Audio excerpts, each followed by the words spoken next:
Boa noite, queridos internautas. Boa noite, Heloísa. À noite. Sejam todos muito bem-vindos. E, como sempre, fazemos o convite para que visitem as nossas redes sociais espíritas, Facebook, site, Instagram, SEAC Poa, onde estão disponibilizados todos os horários de todas as atividades do nosso SEAC. Também é possível assistir nossas palestras gravadas no YouTube e no Facebook. Também temos palestras gravadas no YouTube para quem viaja, quer ouvir palestras, é excelente. Então, queridos amigos, para acerenar nossos corações, nossas mentes, vamos ouvir uma página evangélica extraída do Evangelho segundo o Espiritismo e que será feita pela nossa querida Heloísa Sabedotti. No capítulo 4 do Evangelho segundo o Espiritismo, ninguém poderá ver o reino de Deus se não nascer de novo. Kardec pergunta ao Espírito São Luís: é um castigo a encarnação e somente os espíritos culpados estão sujeitos a sofrê-la? A passagem dos espíritos pela vida corporal é necessária para que eles possam cumprir, por meio de uma ação material, os desígnios cuja execução Deus lhe confia.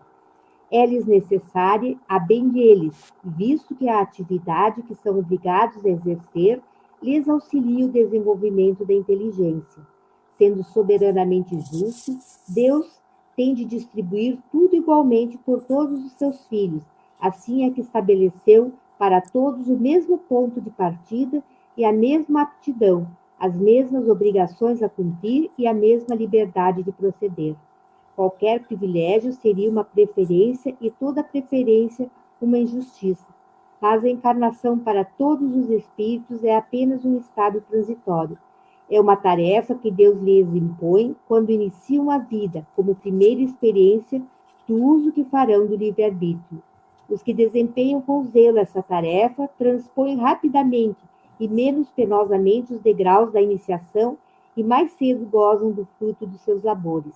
Os que, ao contrário, usam mal da liberdade que Deus lhes concede, retardam sua marcha, e tal seja a obstinação que demonstrem, podem prolongar indefinidamente a necessidade de reencarnação, e é quando se torna um castigo. Com as mentes interconectadas, num único pensamento e sentimento, vamos buscar dentro de nós aquilo que temos de melhor, para que tenhamos nesta hora abençoada o máximo aproveitamento, como um alimento espiritual de que tanto nós necessitamos. Senhor da vida, reunidos em teu nome, manifestamos nossa gratidão. Envolva-nos com a tua suave luz, pacificando nossos corações, para que a tua paz permaneça em nós. A amorosa equipe espiritual deste trabalho, pedimos inspiração, amparo e proteção, que a paz e a harmonia permaneçam em nós. Assim seja. Heloísa, tu poderias, por favor, apresentar a expositora dessa noite? A expositora dessa noite é a nossa irmã Ione Kuznetsov, vice-presidente da nossa instituição, palestrante, facilitadora e uma conhecedora do Evangelho que nos trará, com certeza, belas lições na noite de hoje. Que os bons espíritos a envolvam para que ela possa desenvolver bem esse tema em defesa da campanha da vida. Obrigada, Elo. Então, queridos irmãos, a campanha em defesa da vida é um projeto que existe há mais de 20 anos. É um projeto da Federação Espírita Brasileira que divulga há mais de 20 anos a campanha permanente em defesa da vida, levando aos interessados os ensinamentos dos espíritos acerca do aborto e de outros temas relevantes.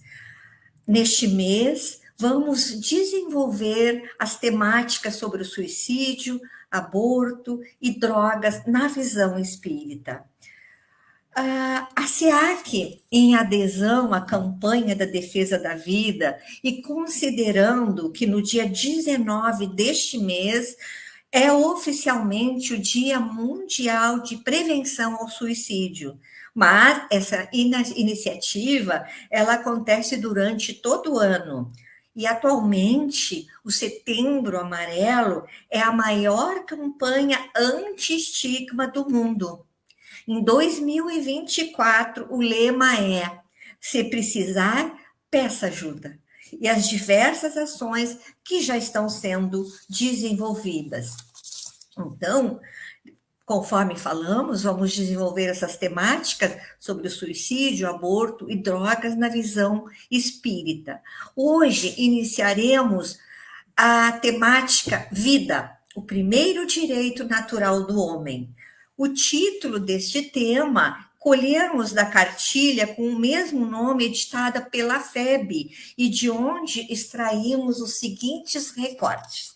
Então, nesta cartilha são encontrados fundamentos colhidos das principais fontes espíritas e também diversos argumentos jurídicos, visando demonstrar que as leis humanas devem se aproximar da lei natural ou divina, sendo certo que a proteção da vida humana deve ocorrer desde a concepção, pois o primeiro direito de todos os direitos naturais do homem é o de viver. Vejamos, então, desta cartilha, que nos traz o direito constitucional da nossa Constituição, direito fundamental previsto no artigo 5º da Constituição da República de 1988. Prevê o direito à vida em primeiro lugar. Então, nos diz: todos são iguais perante a lei, sem distinção de qualquer natureza, garantindo-se aos brasileiros e aos estrangeiros residentes no país a inviolabilidade do direito à vida, à liberdade, à igualdade, à segurança e à propriedade. Então, quando começa a proteção jurídica, sob o aspecto jurídico, quando começa a proteção jurídica à vida humana? Então, a proteção jurídica da vida humana começa com o início dela, a partir do momento da concepção no ambiente materno, conforme é admitido pelos princípios, valores e normas historicamente aceitos no Brasil, pela genética, pela psicanálise e inúmeras áreas do conhecimento humano. Enfim, pela grande maioria dos brasileiros e seus representantes encarregados de legislar. Considerando todos os argumentos trazidos nesta cartilha, seja pela ótica do espiritismo ou do direito, fica muito claro que o aborto é considerado um crime contra as leis, natural ou divina e humana, notadamente neste século em que o aborto pode ser considerado um obstáculo que dificulta a chegada daqueles que vão colaborar para a regeneração do planeta. Os argumentos favoráveis ao aborto partem de fundamentos materialistas e transitórios, uma vez que não admitem a realidade do espírito e colocam a liberdade de escolha dos pais ou questões sanitárias e demográficas acima do direito de nascer. Então, em defesa da vida, enfim, todos aqueles capazes de compreender que a vida humana transcende ao corpo físico e que a causa da existência ela não se restringe aos paradigmas materialistas, concluirão que o nascituro, o que é o nascituro? É o zigoto, o embrião e o feto. Não é uma coisa descartável, mas sim um ser humano em potencial, ou seja, uma alma espírito unido ao corpo em formação e que precisa de proteção, pois assim como qualquer um de nós que tivemos a oportunidade de nascer, ele tem o direito de viver. E quando começa a vida? Na visão biológica, a vida começa com o zigoto. O zigoto é uma célula resultante da fertilização de um ovocito e um espermatozoide. E é o início, a partir dali, é o início do ser humano, dessa união. Portanto, o zigoto é uma célula original. Então, o zigoto é absolutamente único. Por isso, merece respeito como individualidade. Na visão religiosa, ou a visão religiosa, nos remete ao quinto mandamento da Deus recebida por Moisés: não matarás. No Antigo Testamento, Êxodo, capítulo 20, versículo 13. Então, a afirmativa encerra com ponto final, que significa que não há nada mais a acrescentar. Não matarás, ponto. Em nenhuma circunstância, sob qualquer motivo. O Espiritismo, então, na questão 880, Allan Kardec pergunta aos espíritos qual o primeiro direito, ou qual o primeiro de todos os direitos naturais do homem? E eles respondem: o primeiro de todos os direitos naturais do homem é o de viver. Por isso é que ninguém tem ou tende a atentar contra a vida de seu semelhante, nem de fazer o que quer que possa comprometer-lhe a existência corporal. E ainda na questão 944, os benfeitores afirmam que o homem não tem direito de dispor sequer da sua vida. Só a Deus assiste esse direito. Portanto, o direito natural é uma lei de Deus. Na revista Reformador, nós encontramos o seguinte artigo sobre o assunto, que nos diz assim: as religiões, e muito especialmente o Espiritismo, pelos conhecimentos revelados pela espiritualidade superior, tem a responsabilidade de oferecer os esclarecimentos necessários ao despertamento espiritual daqueles que praticam ou concordam com os variados crimes contra a vida, movidos pela maldade, pela ignorância, pela indiferença ou pela insensibilidade diante do sofrimento alheio.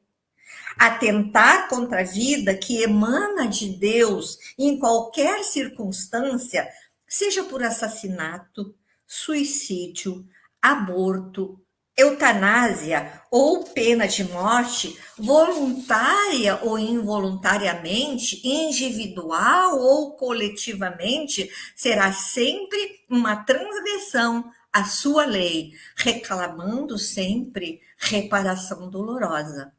Então, será sempre também uma insensatez, já que o ser humano, na sua essência, é um espírito imortal que continuará existindo com ou sem o corpo físico, com suas virtudes e seus defeitos, vivendo as experiências de que necessita para o seu progresso intelectual, moral e espiritual.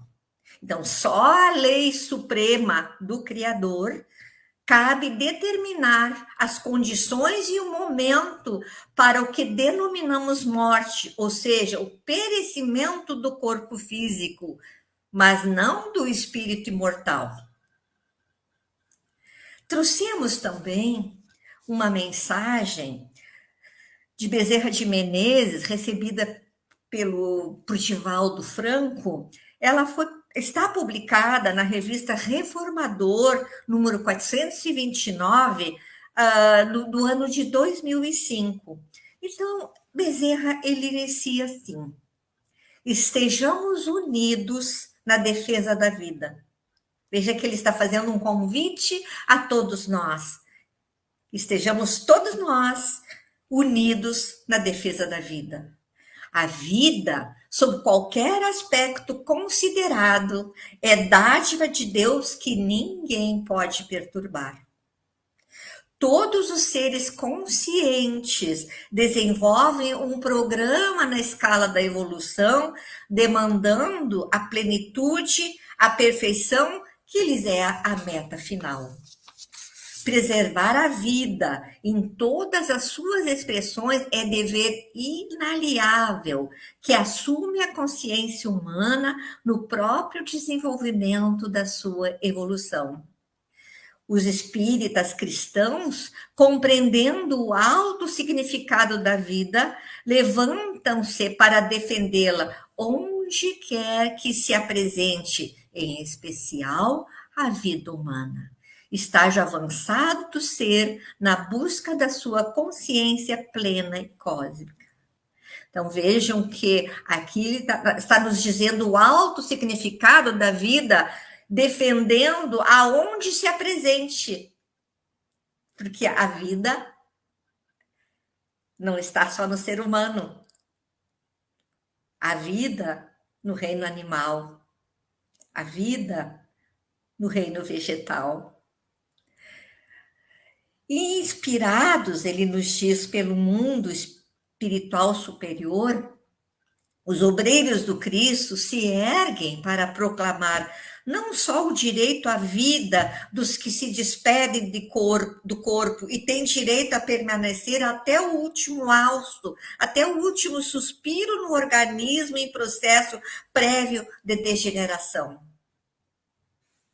como também do delinquente revel que se pode arrepender e tornar-se instrumento útil à comunidade que agrediu, ou ainda do atormentado mental, espiritual e moral, que sem resistência para enfrentar a vida, a luta, opta pela falsa solução do autocídio, mergulhando no insondável abismo de sombras e de dor.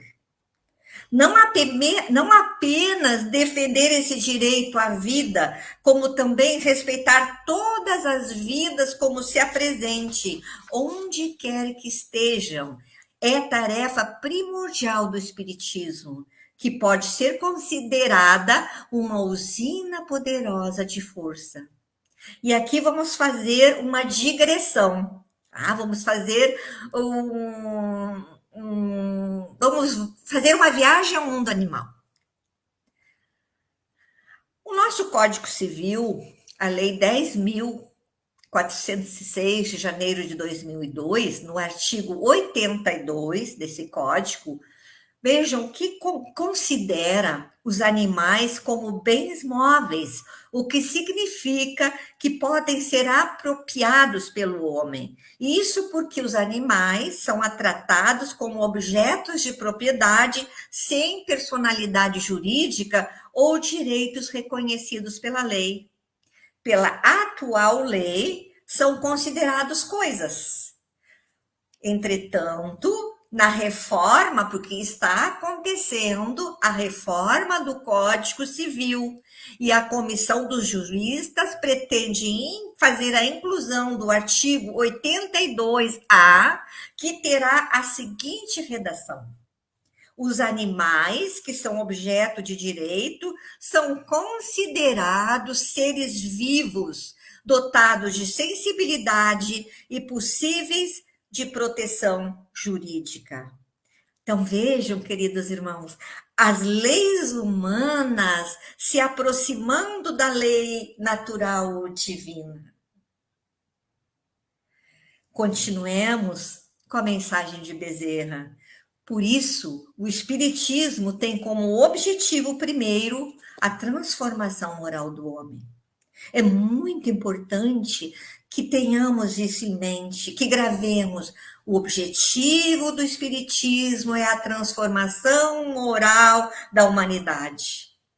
É a transformação moral do homem. É fazer o homem de bem. Dessa transformação moral, intransferível, individual, saem os outros objetivos que vão atender às necessidades coletivas, mudando as paisagens terrestres e convidando a criatura à construção real do mundo pleno que em breve defrontaremos. E Bezerra nos ensina por onde devemos começar a reforma moral. Já pensamos nisso? Por onde devemos começar a reforma moral? Todos nós nos preocupamos, há tanta violência, crimes, assassinatos, enfim, toda ordem de desordem. Mas ele nos diz aonde deve, e não só deve, que é somente ali que se pode começar a reforma moral. Ele, então, inicia. E onde estarão as energias necessárias para esse cometimento, se não no lar? Nessa sociedade miniaturizada, onde se caldeiam sentimentos, onde se lapidam arestas e muitas vezes, como buril, se retiram as imperfeições, as irregularidades, limando-se as asperezas para que o brilho interior possa alcançar superfície e expandir-se. A família, diz ele, é a base da sociedade que não pode ficar relegada ao plano secundário. Viver em família com elevação e dignidade é valorização da vida, da oportunidade que Deus concede ao espírito para crescer e atingir as culminâncias a que está destinado. Então, vemos que não existe outro lugar onde devemos e podemos começar a nossa reforma moral, se não no nosso lar. Quão grande é a responsabilidade dos pais ou responsáveis pelos filhos? É ali. Embora ele nos diga que muitos obstáculos se levantam, gerando dificuldades para ambos os cometimentos. Quem por acaso atravessará as águas de um rio 2 vezes nas mesmas águas? Enfrentar tais obstáculos é a decisão do cristão renovado, que encontrou em Jesus a força poderosa que ele usou quando quis implantar o seu reino de amor e de justiça na sua época, guardadas proporções semelhantes a essa época. Se os companheiros se revestirem de valor moral para combaterem o erro pela sua atitude de coerência espírita cristã, pela sua conduta eminentemente evangélica, os espaços perdidos serão recuperados e será erguido na terra o reino de trabalho, de fraternidade e de amor. Então, mais uma vez, chamamos a atenção. Olha a importância, a missão dos pais. Nós temos, inclusive, um capítulo no Livro dos Espíritos que nos fala sobre a missão dos pais. A partir do lar, será erguida a terra, será erguido na terra o reino de trabalho, de fraternidade e de amor. Não é isso que nós estamos sempre procurando? A paz, todos proclamam uma paz, todos levantam a bandeira da paz, mas a paz, ela não se encontra lá fora. A paz e a harmonia não se encontram em prateleiras de supermercado, nem nas lojas mais luxuosas. E não existe preço para comprá-las, porque a paz começa dentro de nós. A harmonia começa dentro de nós. Então, é de dentro para fora. Jamais vamos encontrar a paz fora. Ela está aqui dentro. E ele, então, faz um chamado muito emocionante. Meus filhos, há muitas sombras, porque o bem apresenta-se com timidez, cedendo espaço ao mal, que alarga os seus domínios pelo atrevimento de que se reveste. Por isso mesmo, espírita seja a nossa definição.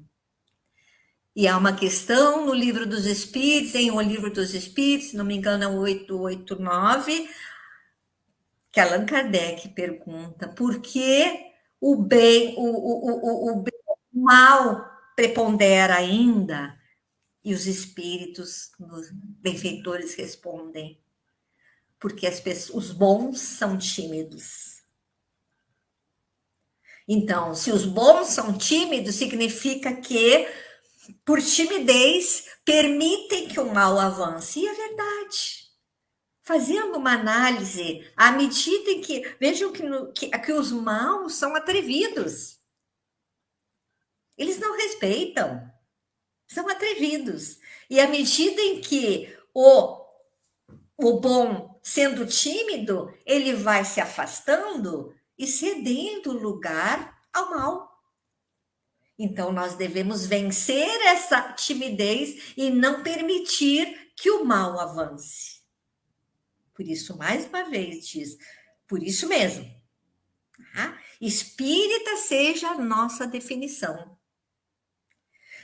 E ele ainda nos diz, se necessário for perder as pobres moedas de César para preservar a inteireza do conteúdo da mensagem, confiemos em Deus, o supremo doador, que nunca nos deixou órfãos e jamais nos deixará no abandono. Então, percamos a nossa timidez, sejamos fortes, mas para isso precisamos nos fortalecer na coragem, na perseverança, na fé. Ainda que caiamos, vamos nos levantar. E ainda conforme ensina o Espírito Emmanuel, ainda que estejamos com os joelhos desconjuntados, sigamos adiante.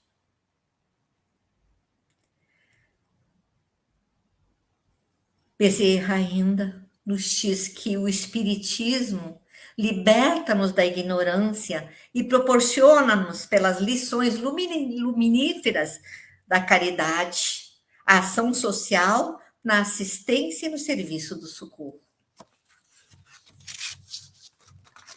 Negar a procedência da inspiração para conivir com métodos arbitrários e injustos da política terrestre é o mesmo que ceder às paixões de César.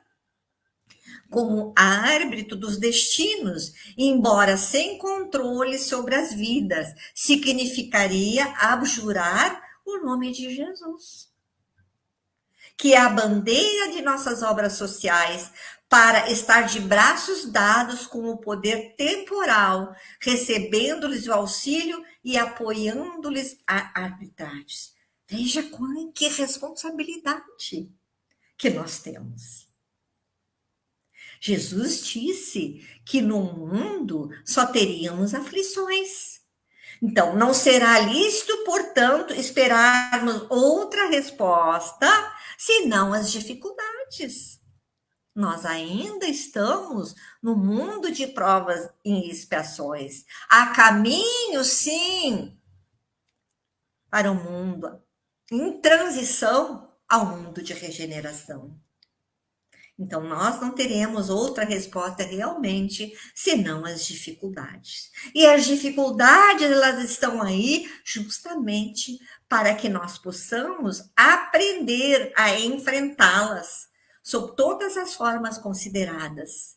Porque sem as dificuldades, nós não crescemos. As dificuldades de toda ordem, elas acabam nos tornando, obrigam-nos, digamos assim, a buscar soluções. E se nós pensarmos e formos analisar, todo o progresso que existe no nosso planeta, na medicina, na tecnologia, enfim, em todas as áreas do conhecimento, foram através das dificuldades. Porque os espíritos nos dizem que do mal Deus sempre extrai um bem. Mesmo nas guerras. Foi durante as guerras que o médico descobriu a penicilina. Se não me engano, é essa penicilina. Tratando aqueles soldados doentes, ele constatou que onde as moscas pousavam nos ferimentos, aquele ferimento não eclodia. E daí saíram, então, o medicamento para combater as infecções, as inflamações. Então, todos os benefícios que temos recebido através desses cientistas, médicos, enfim, foi através da dificuldade. Olha, fazendo isso com aquilo, e muitas vezes os próprios experimentos, se faz a experiência para a cura de uma determinada doença e acaba se descobrindo para outra. Então, é trabalho, é dificuldade, é renúncia. É isso, e é para isso que nós estamos aqui neste planeta. E é para isso que nós recebemos um corpo físico. Então, naquele momento em que há a união do espermatozoide,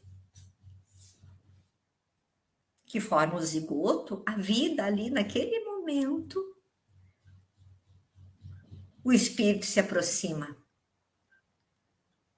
e traz toda aquele desenvolvimento, os 9 meses, a oportunidade de aqui crescer espiritualmente, intelectualmente, ajudando-nos, ajudando a humanidade para o seu progresso moral e intelectual.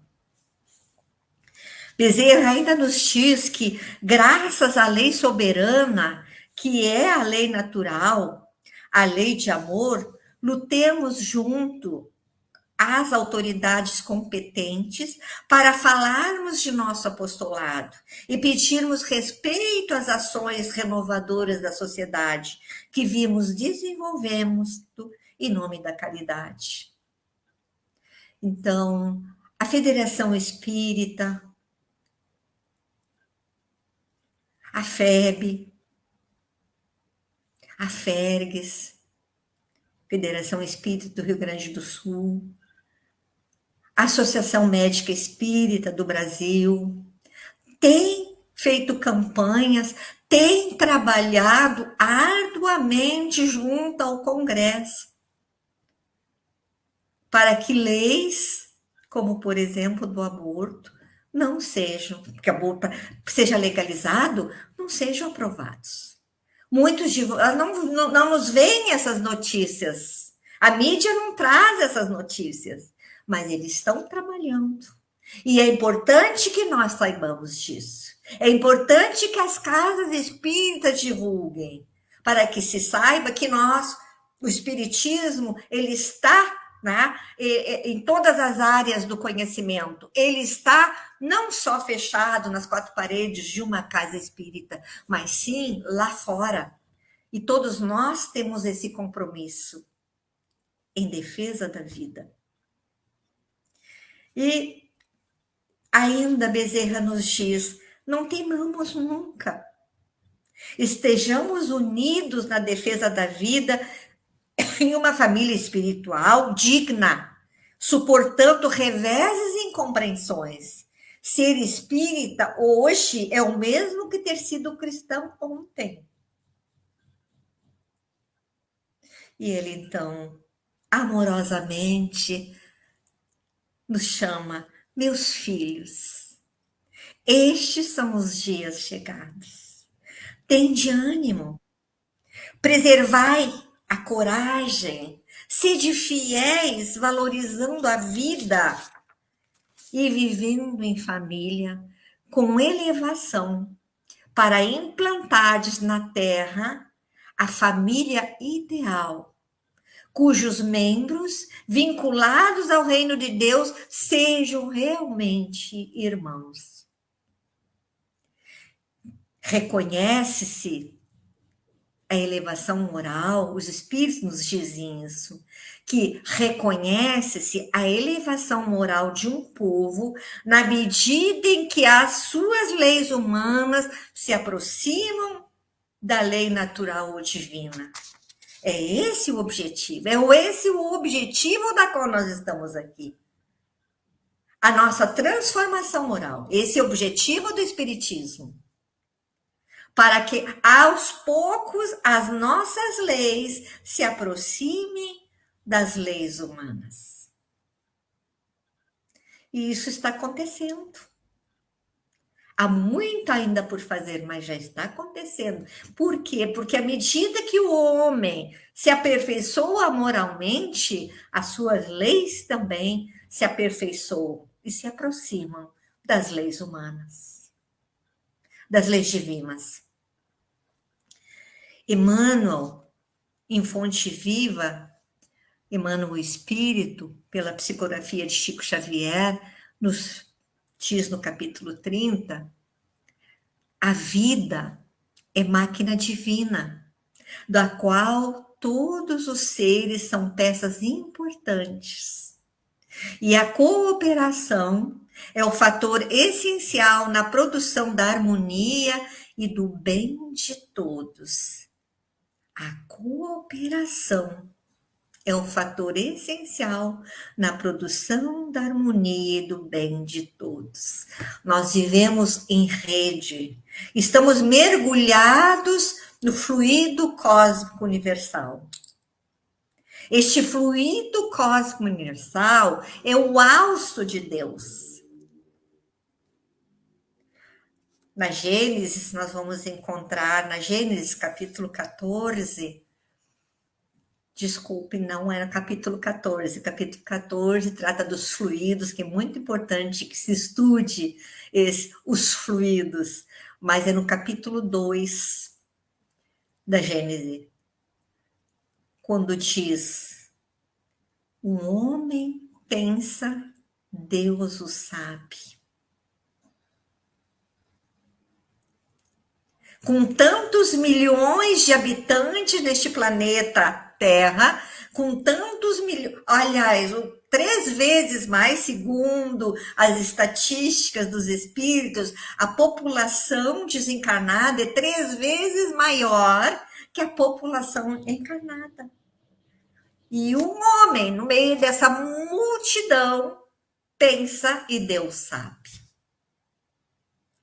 E ele está em nós, como nós estamos nele. Basta que queiramos receber essas bênçãos. As bênçãos estão sempre sobre nós. Mas no momento em que colocamos uma couraça, nós rechaçamos essas bênçãos. Mas elas estão sempre.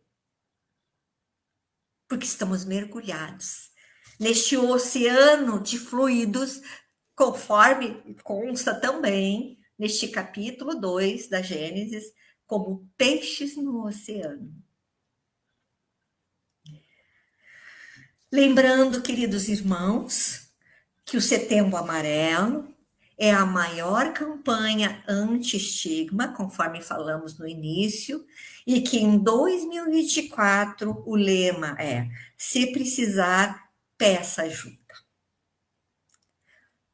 Peça ajuda para quem está ao seu lado, busque ajuda nas casas espíritas, através do atendimento fraterno, através das palestras públicas, busque a vida no CVV, Centro de Valorização da Vida.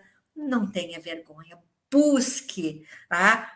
Peça ajuda. E que nós também tenhamos um olhar mais aguçado àqueles que estão ao nosso redor. Porque muitas vezes do nosso lado tem um filho, um cônjuge, um amigo que não está bem e muitas vezes nós não percebemos. Tem um filho que muitas vezes diz: mãe, eu preciso falar contigo, e a mãe está lavando louça. Meu filho, depois eu falo contigo. Só que o depois ele não fala mais. Então nós precisamos estar atentos com tudo que acontece em relação àqueles que estão mais próximos de nós. E sempre vamos aderir a essa campanha. Se precisar, peça ajuda. E que estejamos nós unidos na defesa da vida.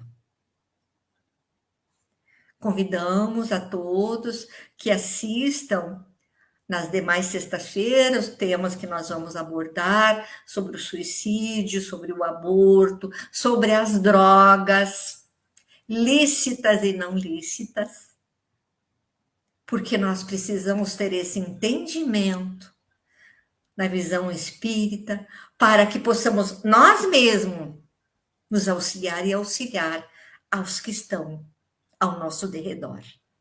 Façamos a nossa parte.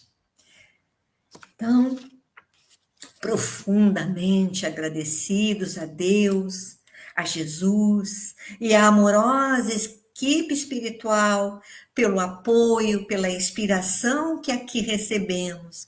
Nós encerramos a nossa doutrinária de hoje, pedindo ao Senhor que derrame sobre nós e sobre toda a humanidade as suas bênçãos de amor e paz. Até a próxima sexta-feira. Abraço.